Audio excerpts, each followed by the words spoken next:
बच्चों, आज हम लोग एक आईसीएसई का अनदर इम्पॉर्टेंट चैप्टर है एसिड, बेस एंड सॉल्ट। ठीक, उसको हम लोग स्टार्ट करेंगे। अब एसिड के बारे में जैसा कि हम लोगों को पहले से पता है कि एसिड्स कंपाउंड्स होते हैं विच व्हेन मतलब अगर हम बहुत पहले की देखें कि सोर इन टेस्ट होता है, इरिटेशन, ब्लिस्टर कॉज करता है, ये सब चीज़ें। लेकिन अब हमको पढ़ना है कि एसिड्स आर द, इसकी डेफिनेशंस पे, compounds which when dissolve in water gives hydronium ion as an only positively charged ions. ठीक, मतलब क्या हुआ कि एसिड्स जो होते हैं उनके अंदर H+, इसको जब हम वाटर में, जैसे ये तुम्हारा ये HCl है, इसको जब हम वाटर में डिसॉल्व करते हैं तो ये H+ आयन देता है और ये Cl में जाता है। अब ये H+ आयंस बहुत एक्टिव होते हैं। ये जब हम वाटर में डिसॉल्व करते हैं तो ये वाटर में H2O है, इस वाटर से ये अटैच्ड होकर हाइड्रोनियम आयन एक देता है।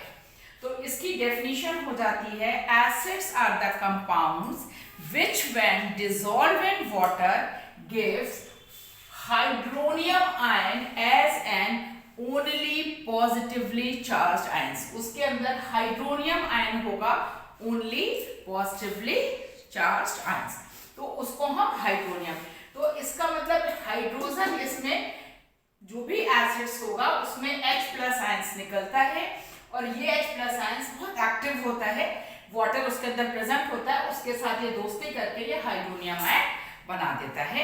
तो ये तो तुम्हारी एसिड की डेफिनेशन हो जाती है। इसके बाद आता है कि एसिड्स अब तुम्हारे दो तरह के ऐसे हो जाते हैं, ऑर्गेनिक एसिड्स और मिनरल एसिड्स। ऑर्गेनिक एसिड्स क्या होते हैं? ऑर्गेनिक एसिड्स को, जैसा कि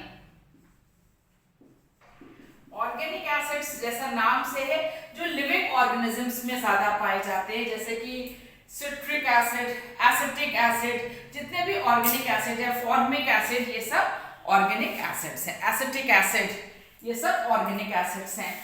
और मिनरल एसिड्स जो कि मिनरल से मिलते हैं, फॉर एग्जांपल मिनरल एसिड्स क्या हैं? HCl,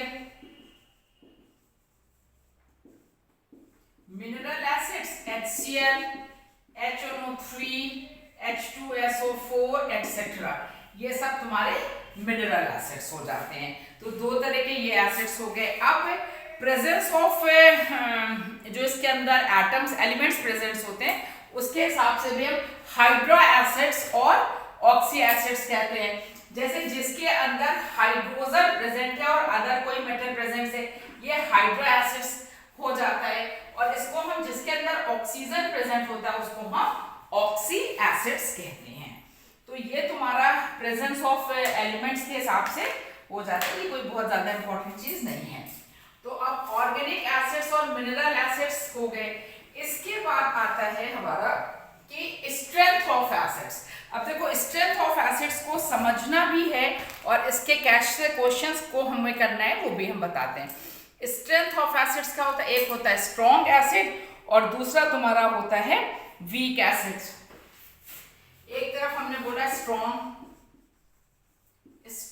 एसिड और एक होता है वीक एसिड। ठीक, अब strong acids are the acids which when dissolve in water, जब हम उसको वाटर में डिसॉल्व होते हैं, या हम ऐसे कह सकते हैं कि एसिड्स विच कंप्लीटली डिसोशिएट, जो कि कंप्लीटली डिसोशिएट हो जाता है और gives high concentration of hydronium ion. High concentration of hydronium ion देता है, उसको हम स्ट्रॉन्ग एसिड कहते हैं। ऑलमोस्ट कंप्लीटली हो जाता है। अब ये कंप्लीटली डिसोशिएट होने का मतलब क्या हुआ? मतलब ये हुआ कि अगर तुम्हारे पास 10 HCl के मॉलिक्यूल्स हैं, इसको जब हम डिसॉल्व करते हैं तो ये 10 ऑलमोस्ट, मतलब 9 हो सकता है, हम मान के चलते हैं कंप्लीटली डिसोशिएट, 10 H+ आयन देता है और 10 Cl-, मतलब कंप्लीटली डिसोशिएट हो गया। तो high concentration of H+ ion आया और इसने हाइड्रोनियम आयन बनाया, तो which contains dissociates to give high concentration of hydronium ion. अब ये हाइड्रोनियम आयन हाई कॉन्सेंट्रेशन पे देता है, तो ये जो स्ट्रॉन्ग एसिड्स होता है, इसके जो सॉल्यूशंस होते हैं वो कंटेन्स करते हैं ओनली आयंस। ये क्या करता है? Only ions. अब ये बहुत इंपॉर्टेंट चीज है कि ओनली आयंस का मतलब क्या हुआ। अभी आप बताते हैं कि इसको कैसे पूछा जाता है क्वेश्चंस। अब स्ट्रॉन्ग एसिड्स के बाद वीक एसिड्स है। वीक एसिड्स अब स्ट्रॉन्ग एसिड में जैसे तुम्हारा हो गया एग्जांपल में HCl हुआ, HNO3 हुआ, H2SO4 हुआ, ये सब स्ट्रॉन्ग एसिड्स हो गए। वीक एसिड्स क्या होते हैं? Weak acids are the acids which partially dissociates or give low concentration of H+ and hydronium ion। तो low concentration of H+ ion देते हैं और उसी की वजह से हाइड्रोनियम आयन का कॉन्सेंट्रेशन लो होता है। और इसके मॉलिक्यूल्स ये जो कंटेन करता है बोथ मॉलिक्यूल्स एंड आयंस। इसके सॉल्यूशन में दोनों मॉलिक्यूल्स और आयंस दोनों प्रेजेंट होता है।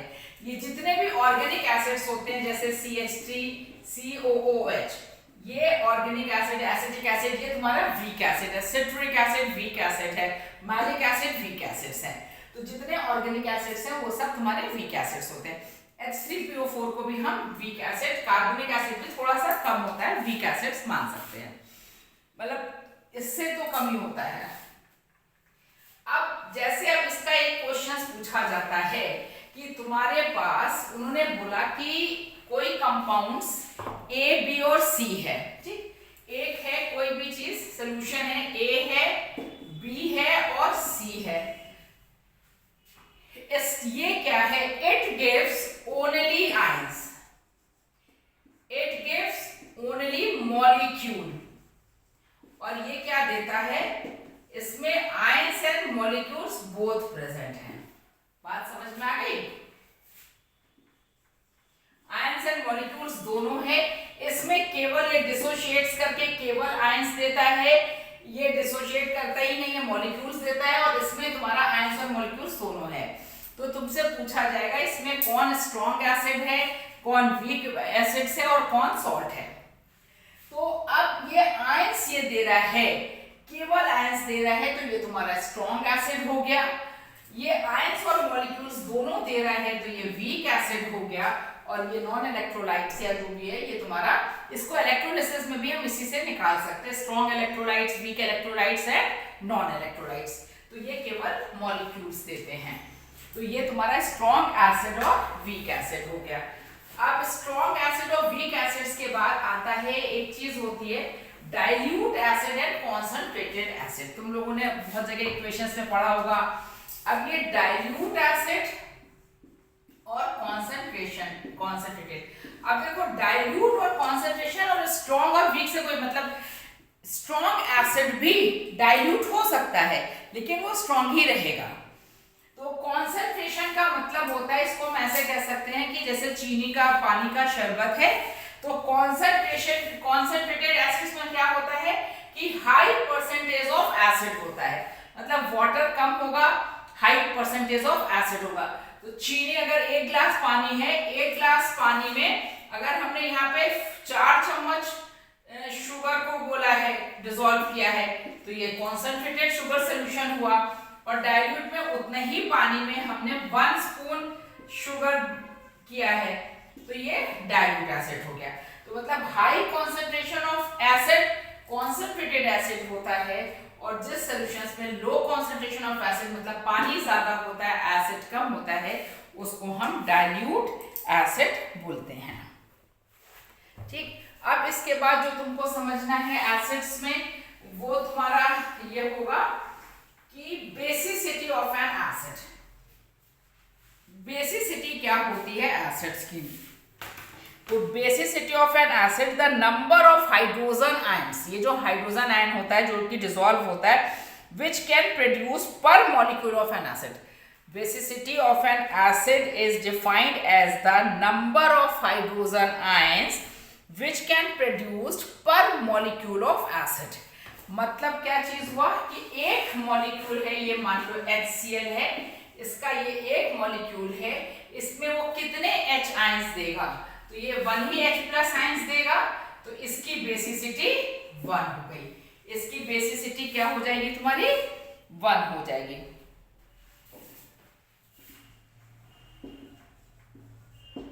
इसकी बेसिसिटी 1 हो गई। अब H2SO4,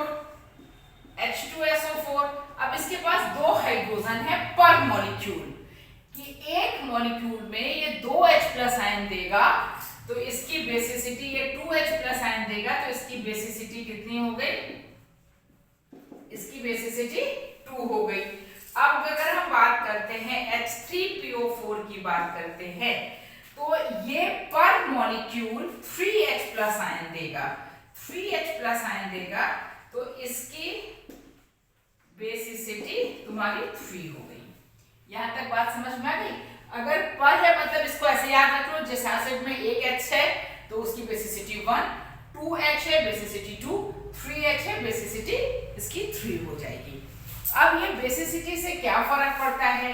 देखो बेसिसिटी से का चीजें का भी क्वेश्चंस पूछा जाता है कि अगर जो जिसकी बेसिसिटी 1 होती है उसको हम मोनो बेसिक एसिड कहते हैं। क्या बोलते हैं?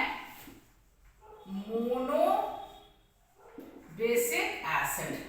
ये हुआ जैसे फॉर एग्जांपल HCl, तो mono basic acid HCl gives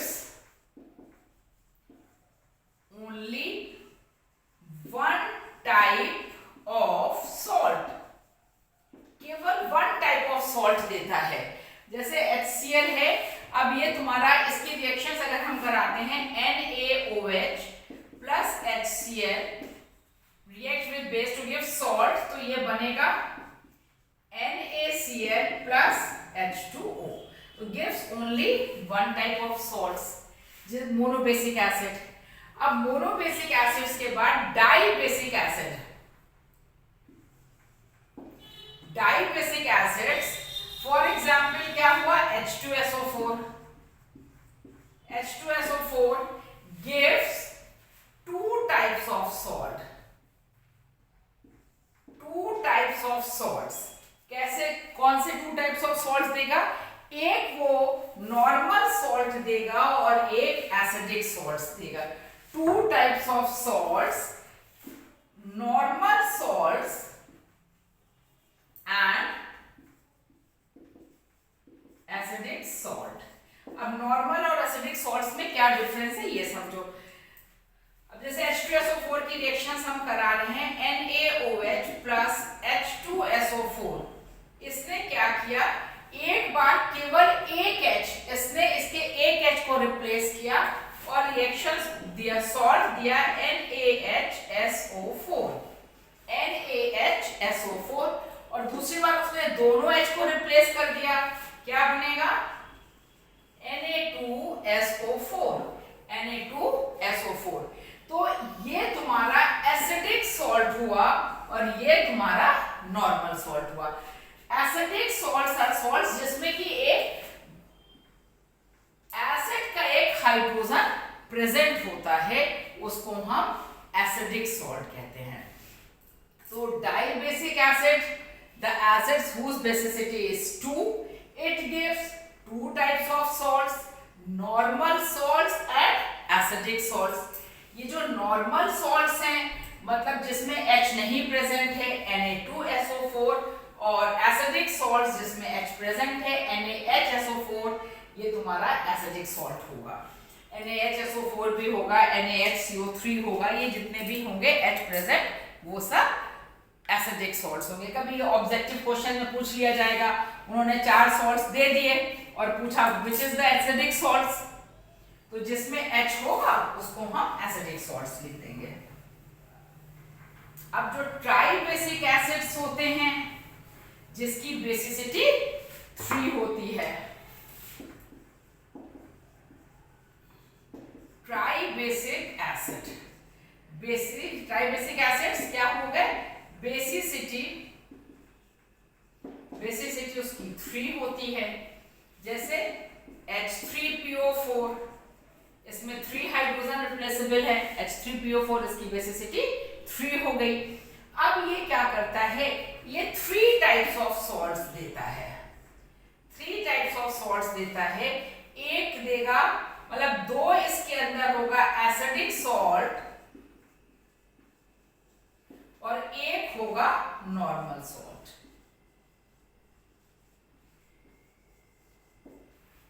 two types के एसिडिक सॉल्ट्स होगा और एक टाइप का नॉर्मल सॉल्ट होगा।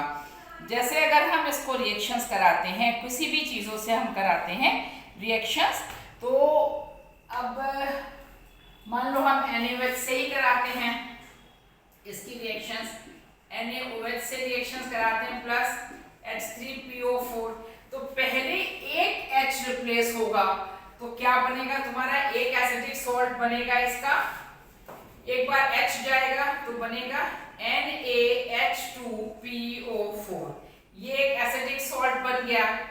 दूसरे में क्या हुआ, इसने Na2HPO4, ये दूसरा एसिडिक सॉल्ट बन गया, और तीसरे एसिडिक सॉल्ट में Na3PO4, ये नॉर्मल सॉल्ट बन गया।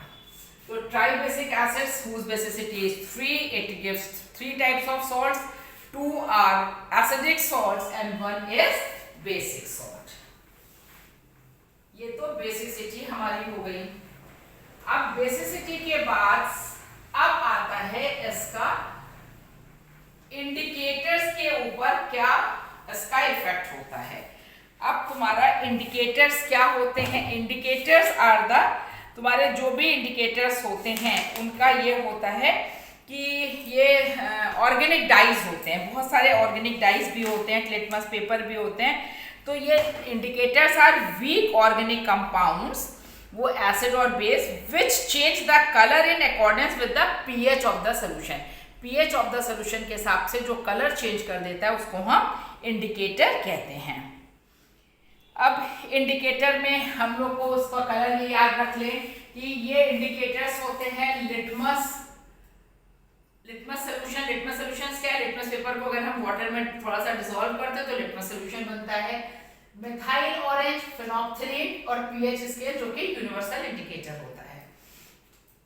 अब एसिड में इसका मिथाइल ऑरेंज, ये ऑरेंज कलर का होता है नॉर्मल न्यूट्रल पे, और जब इसमें हम एसिड में इसको डालते हैं इसका कलर क्या हो जाता है, पिंक हो जाता है। लिटमस, अगर हम ब्लू लिटमस लेते हैं, ब्लू लिटमस को एसिड में डालेंगे तो वो किस कलर का हो जाएगा, रेड कलर का हो जाएगा। मिथाइल ऑरेंज क्या होगा, ऑरेंज से पिंक हो जाएगा। फेनोल्फथलीन तुम्हारा कलरलेस ही रहेगा, कलरलेस टू कलरलेस, इसमें कोई भी चेंज कलर का नहीं होगा। ठीक है, तो अगर हम लोग अब ये पीएच स्केल पर आते हैं जो कि बहुत ज्यादा इंपॉर्टेंट होता है, इसके क्वेश्चन भी पूछे जाते हैं स्ट्रेंथ इसके निकालने के लिए। तो ये पीएच स्केल 1 से 14 तक होता है, 1 2 3 4 5 6 7 8, ये 9 10 ये 14 तक होता है। अब इसमें ये जो विब्योर होता है, विब्योर उल्टा इधर से हम शुरू करते हैं, तो ये विब्योर सबने पढ़ा हुआ होता है। अब इसमें हम ये देखते हैं कि 7 वाले को, जो 7 पीएच को हम क्या बोलते हैं, न्यूट्रल। ये पीएच में इसका कलर ग्रीन कलर होता है, पीएच में ग्रीन कलर होता है, ये क्या होता है, न्यूट्रल होता है। और इससे कम जो होता है पीएच लेस देन 7, ये एसिड होता है, और मोर देन 7 ये बेस होता है। ठीक, 7 पे न्यूट्रल। अब जितनी ज्यादा इसकी कम वैल्यू होगी पीएच की, उतना ज्यादा वो स्ट्रॉन्ग एसिड होगा, और जितनी ज्यादा पीएच की वैल्यू होगी उतना ज्यादा वो स्ट्रॉन्ग बेस होगा। अब जैसे उन्होंने बोला कि एक कोई एसिड है उसकी पीएच 6.3 है, एक कोई सॉल्यूशन है एसिड है जिसकी पीएच 4.4 है, और कोई है जिसकी पीएच 2.1 है। इसमें स्ट्रॉन्ग एसिड कौन है, वीक एसिड कौन है? तो जिसकी पीएच 2.1 है वो तुम्हारा स्ट्रॉन्ग एसिड होगा, और जिसकी पीएच 6.3 है ये तुम्हारा वीक एसिड होगा। इसी तरीके से अगर किसी की पीएच 10 है और किसी की पीएच 13 है तो 10 पीएच वाला वीक बेस होगा और 13 पीएच वाला स्ट्रॉन्ग बेस होगा। तो इसके कलर से हम बेस को इसके मतलब पीएच वैल्यू से हम इसकी स्ट्रेंथ को निकाल सकते हैं। इसके क्वेश्चंस भी पूछे जाते हैं अरेंज करने के लिए, कौन सा न्यूट्रल हुआ, क्या एसिड हुआ और क्या बेस हुआ।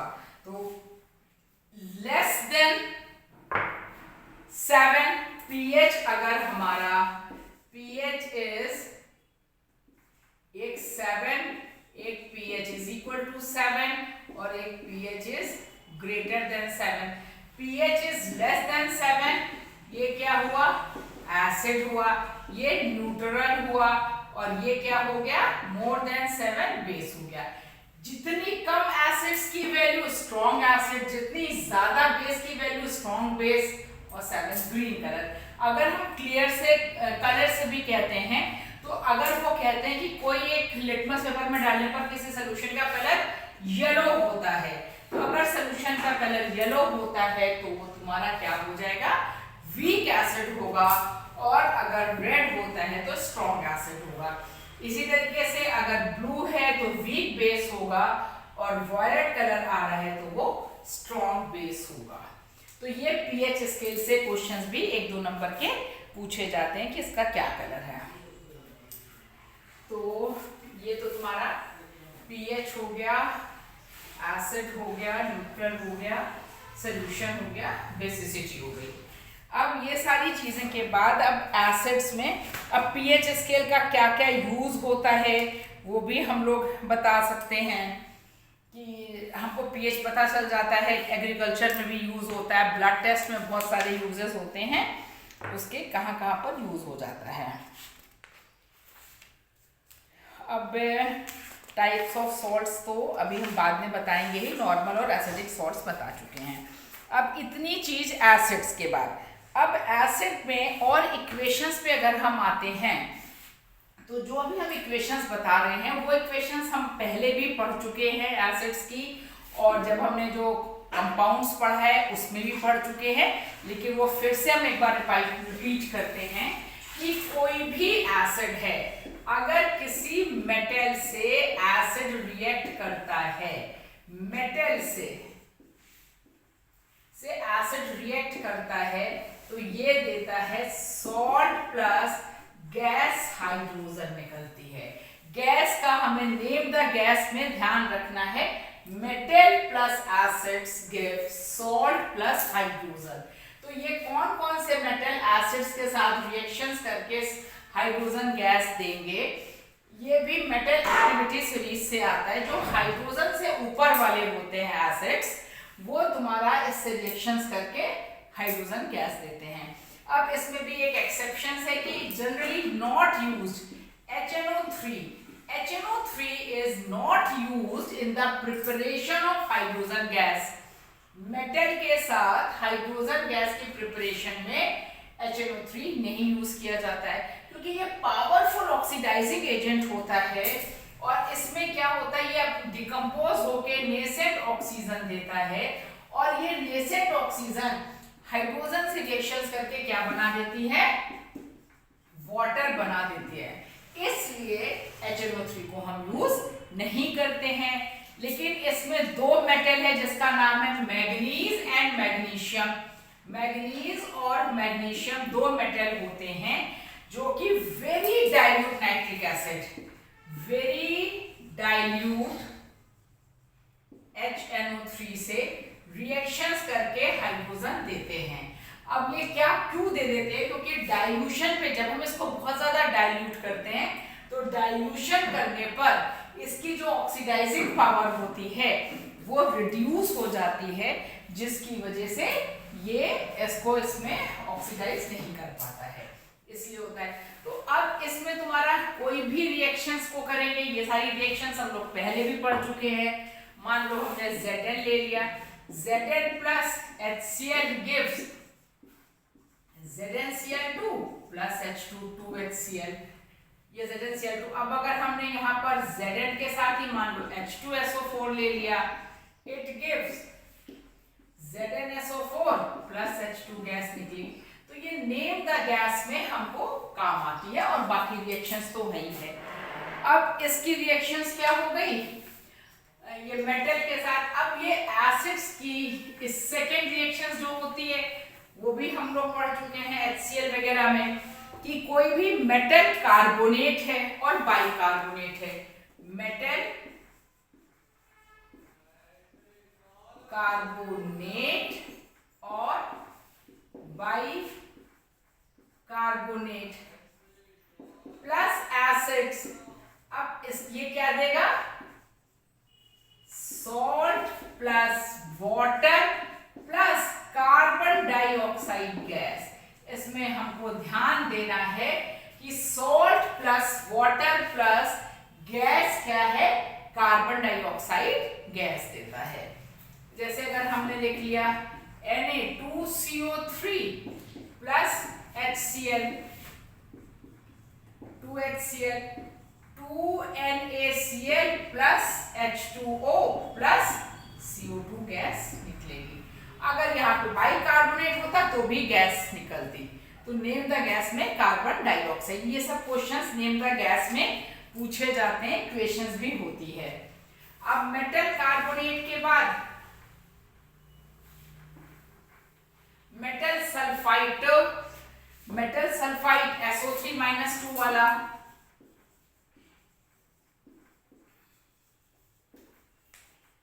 Metal sulphide plus acid gives salt plus water plus SO2, salt plus water plus SO2 मतलब सल्फर डाइऑक्साइड गैस इसमें से निकलेगी। अच्छा, एक चीज और याद रखना है, अगर नेम पूछा जाता है Na2SO3 plus HCl gives NaCl plus H2O plus SO2। ठीक, अगर नेम द गैस पूछा जाता है तो आप SO2 नहीं लिखेंगे, आपको लिखना पड़ेगा sulphur dioxide. Name means name, तो नेम पूरा लिखना है और ब्रैकेट में SO2 हम लिख देंगे।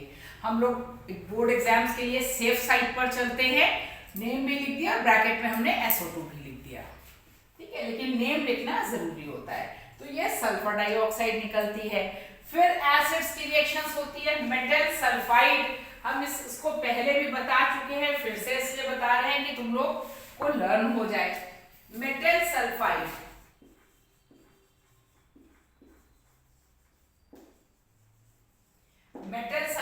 है, इसने एसिड से रिएक्शन किया है, ये तुम्हारा देगा सॉल्ट प्लस H2S। यहां पर ध्यान देने की बात है, वाटर नहीं होगा, hydrogen sulphide. Name the gas hydrogen sulphide.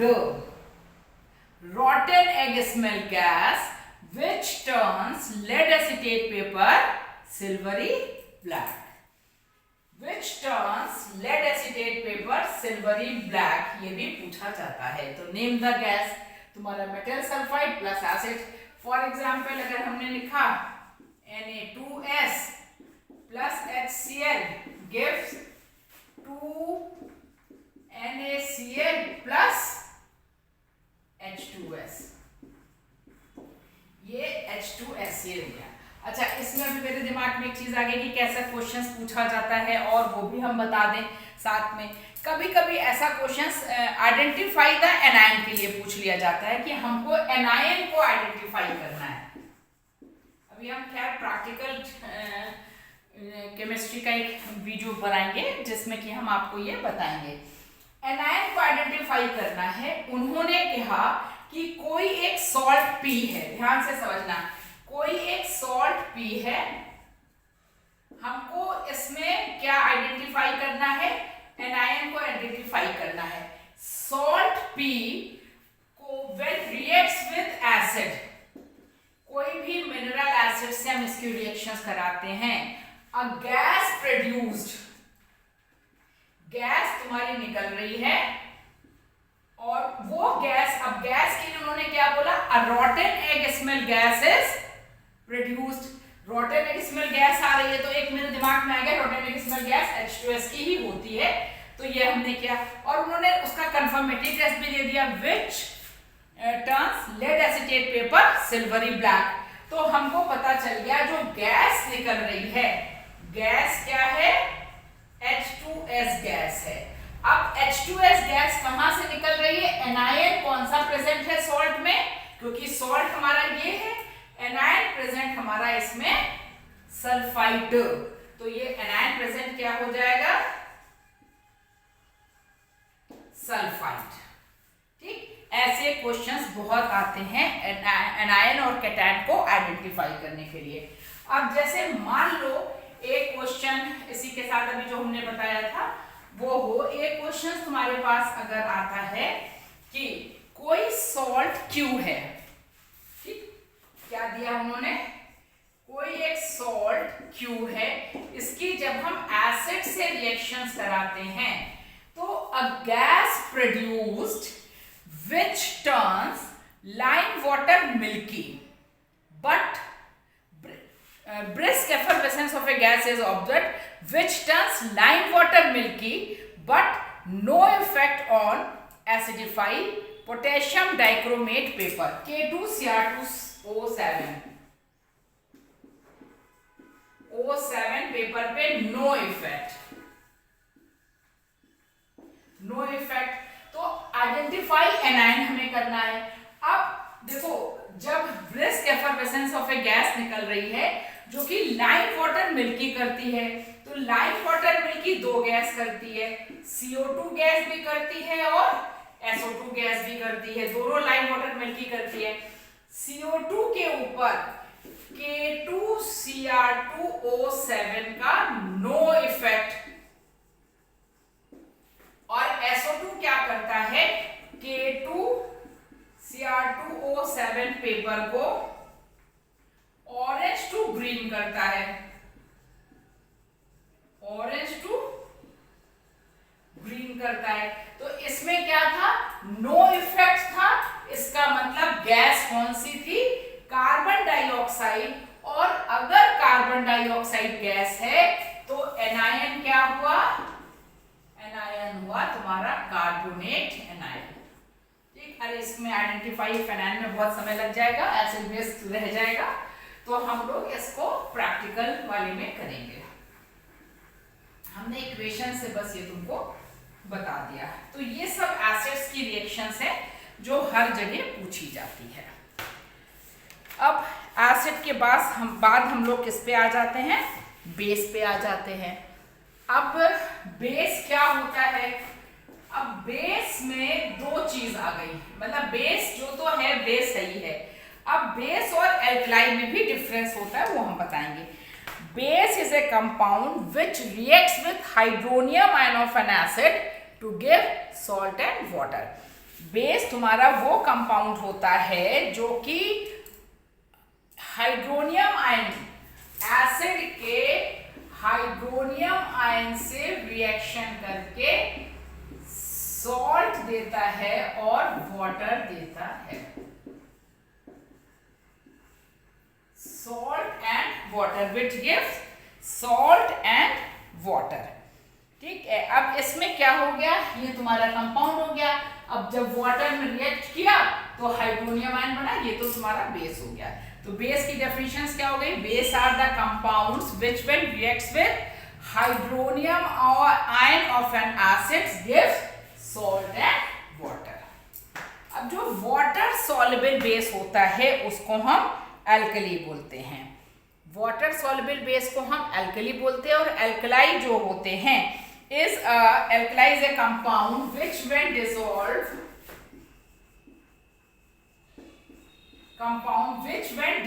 in water gives hydroxyl ion OH minus ions as an only positively charged ions, उसको हम एल्कलाई कहते हैं। एल्कलाई बेस होता है जो कि सॉल्युबल इन वाटर होता है। तो ये होता है all alkalis are base but all bases are not alkali, क्योंकि बहुत से इनसॉल्युबल बेसेस होते हैं।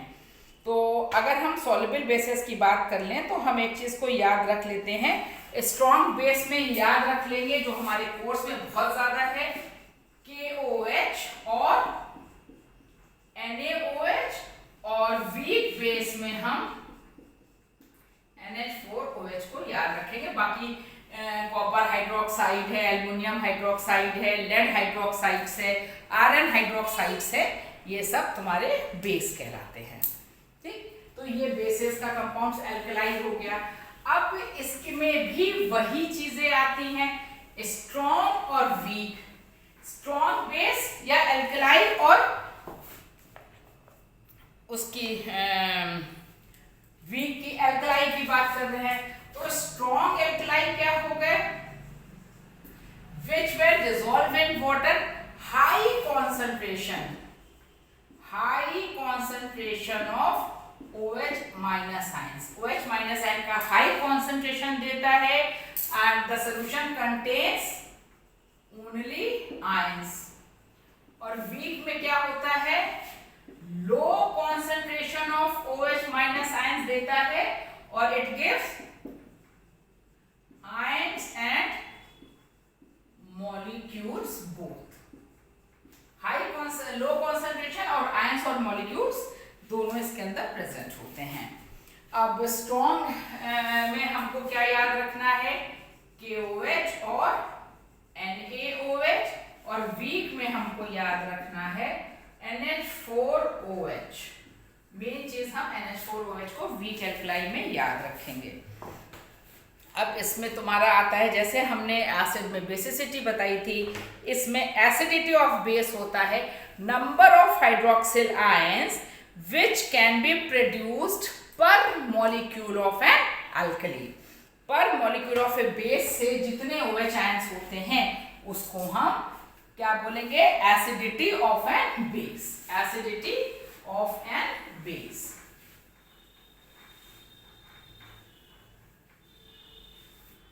बेस की एसिडिटी तुम्हारी वही हो जाएगी।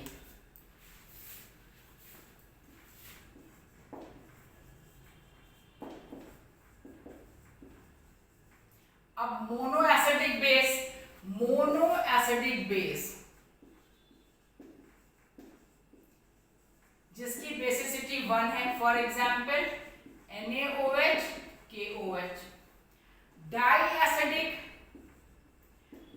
एसिडिक बेस जिसकी बेसिसिटी एसिडिटी 2 है, फॉर एग्जाम्पल CaOH का होल ट्वाइस, MgOH का होल ट्वाइस। फिर आता है ट्राई एसिडिक बेस जिसकी बेसिसिटी 3 होती है, तुम्हारा जैसे एल्युमिनियम AlOH का होल ट्वाइस, इसकी एसिडिटी 3 होती है। Monobasic acids gives only one type of salt। 2 types of salts, एक तुम्हारा होगा बेसिक सॉल्ट और एक नॉर्मल सॉल्ट। इसमें क्या होगा, 2 बेसिक सॉल्ट्स देगा ये और 1 नॉर्मल सॉल्ट, एक नॉर्मल सॉल्ट देगा।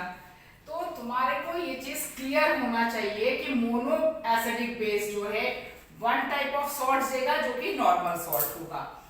डाई एसिडिक बेस जो होता है वो 2 तरह के, बेसिक सॉल्ट्स, और बेसिक सॉल्ट्स की पहचान यही है कि इसके सॉल्ट्स के बीच में OH ऐसे प्रेजेंट होगा, और ये तुम्हारा नॉर्मल सॉल्ट्स और 2 टाइप्स के बेसिक सॉल्ट्स देते हैं। इसके बाद इसका अगर हम लोग कलर पे आ जाते हैं, इंडिकेटर्स के कलर पर हम आते हैं, तो इंडिकेटर्स का कलर हमारा यही हो जाएगा कि बेस जो है वो तुम्हारा लिटमस, रेड लिटमस को क्या करेगा, ब्लू, रेड लिटमस को ब्लू करेगा, मेथाइल ऑरेंज को येलो करेगा, फेनोल्फथलीन कलरलेस सॉल्यूशन होगा, बेस की प्रेजेंट में वो पिंक हो जाएगा, और पीएच स्केल में more than pH greater than 7 वो तुम्हारा बेस होगा। जितना ज्यादा पीएच होगा उतना ही स्ट्रॉन्ग बेस होगा। 7 से नीचे एसिड होगा तो तुम्हारा 8, 9, 10, 11, 12, 13, 14 ये सब जितना पीएच है ये सब तुम्हारा बेस हो जाएगा। तो ये तुम्हारा इसमें बेस में इतना हो गया। अब नेक्स्ट इसके सेकेंड पार्ट में हम, ये नहीं तो वीडियो बहुत बड़ा हो जाएगा, सेकेंड पार्ट में हम सॉल्ट बताएंगे और इसके क्वेश्चंस को सॉल्व कराएंगे। ओके, थैंक यू बेटा।